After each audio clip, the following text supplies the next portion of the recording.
So how does DeFi work, or decentralized finance? It's a peer-to-peer financial transactions that really is the core part of DeFi. The peer-to-peer, or P2P, we call it, DeFi transactions where two parties agree to exchange cryptocurrency for goods or services without a third party involved. It's that simple. This is not rocket science, except for the fact it's probably terrifying, because we're all used to we write a check. The check goes to somebody else. That person puts it in their bank account. Their bank verifies that it's accurate. They put a hold on the money used for 3 to 5 days while they verify that the other bank has the money. And the other bank goes back, they check it, yep, they got the money. That takes a couple of days. They re-verify it back. So then eventually the person gets the money. In the meantime, everybody has a checking fee, or they have to have minimum balances, and the bank is making money off of that. So the bank is making money, another bank is making money, and you're having money exchanging hands. That's how it works. Centralized finance, DeFi, click, okay, it's yours. That's it. A little bit scary. It can meet an individual's loan needs. An algorithm matches peers and they agree on the terms, and a loan is issued. It just depends how big it is, but for the most part, you have a small smart contract that's done, and payments from P to P, they're made by a decentralized application. We call them D apps. You'll hear a small d followed by a capital A and then PP. We call them D apps. Sometimes you'll see a capital D with the capital A, just depends. But it follows the same process in the blockchain. So you record the transaction, hits the blockchain, and it's carved into stone for who knows how long, whatever it takes on that. So accessibility, anybody with an internet anywhere can access a DeFi platform, and transactions can occur without any geographic restriction. You can send money on any part of planet Earth if you choose to do so.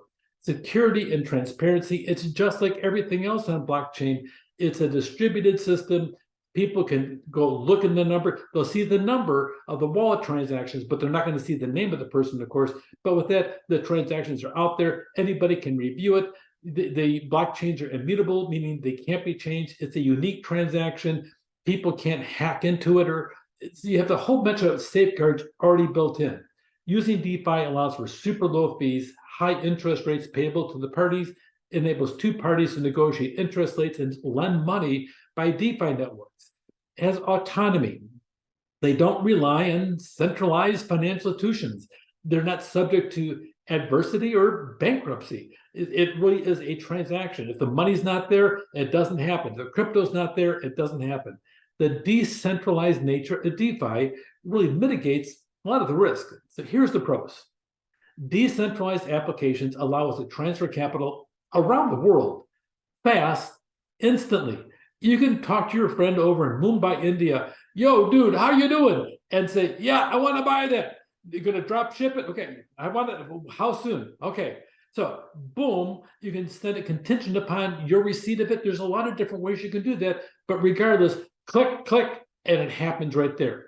Investors' ability to generate income, you get money off of it. You can loan people money on micro, short periods of time. You don't have to go into a bank and get some ridiculous rate of a CD that pays half of 1% over a 5-year period. You can sit down and loan somebody money for 7% for a period of 31 days. At the end of 31 days, the money comes back to you with the interest promised, just like that. There's a high level of security because it's part of the blockchain. Now, here's the cons.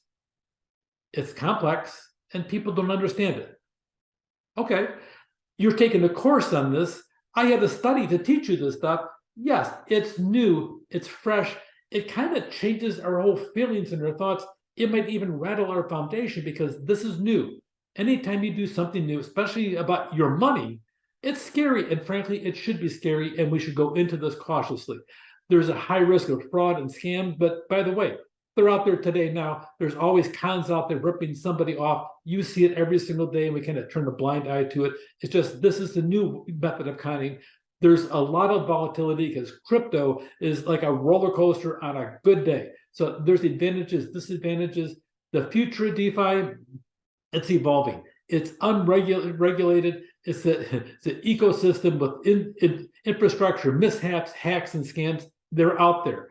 Current laws are crafted with the idea of separate financial jurisdictions. We have a nice little set of laws right here, but DeFi is like the Wild West.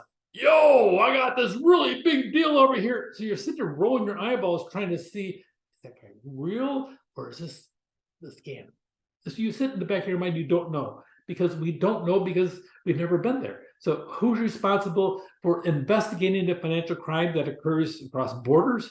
If we do a transaction between here and Mumbai, India, is the FBI involved because it's international? Who in India regulates these things? Who does this in France? Who does? Nobody knows. There's a lot of protocols, so you'll have to sit down and instead of checking things out, you might get caught in the scam and also have to be involved in something international in the process. What about the DeFi apps? Who enforces the regulations, or how could they enforce them? Other concerns include system stability, energy requirements, a carbon footprint, a whole series of things, system maintenance, hardware failures. The goal of DeFi is to challenge the centralized financial institutions and third parties.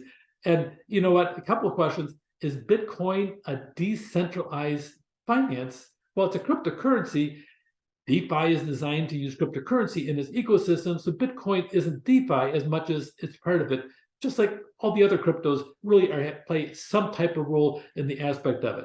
So the total value lock, that's the value of DeFi, is the sum of all cryptocurrencies staked, loaned, deposited pool, or used for other transactions across the whole thing. It's the sum of specific currency used for financial activities such as Ether or Bitcoin. You'll see a whole series of them designed just for this aspect of purchasing different items and exchange in the process. Decentralized finance is an emerging technology. It really challenges the current system.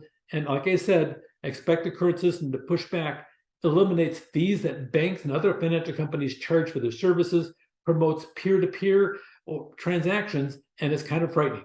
I use the resources of Investopedia. I think it's a great thing to subscribe to. Here's the actual, Rakesh Sharma wrote it and everything else. But with that said, let's close out in the aspect of DeFi. I think this is a great tool, and I think it's part of the future. And frankly, I don't know about you, this is a solid reason for paying attention to cryptocurrency because it's going to change our world probably for the better in the aspect of security, speed, and transactions, providing us more wealth to sit down there and use as we choose to do, rather than paying a third party and paying them for financial transactions for our benefit. We can sit down and accumulate money for our benefit from our own money. The components of DeFi are stable coins, software, and hardware that enables the applications. And really, the infrastructure of DeFi and its regulations are constantly evolving. And I sure hope that those regulations are going to actually improve the system rather than detract, weigh it down, or add additional fees, which is what we don't want, which is the whole purpose of DeFi. Take care.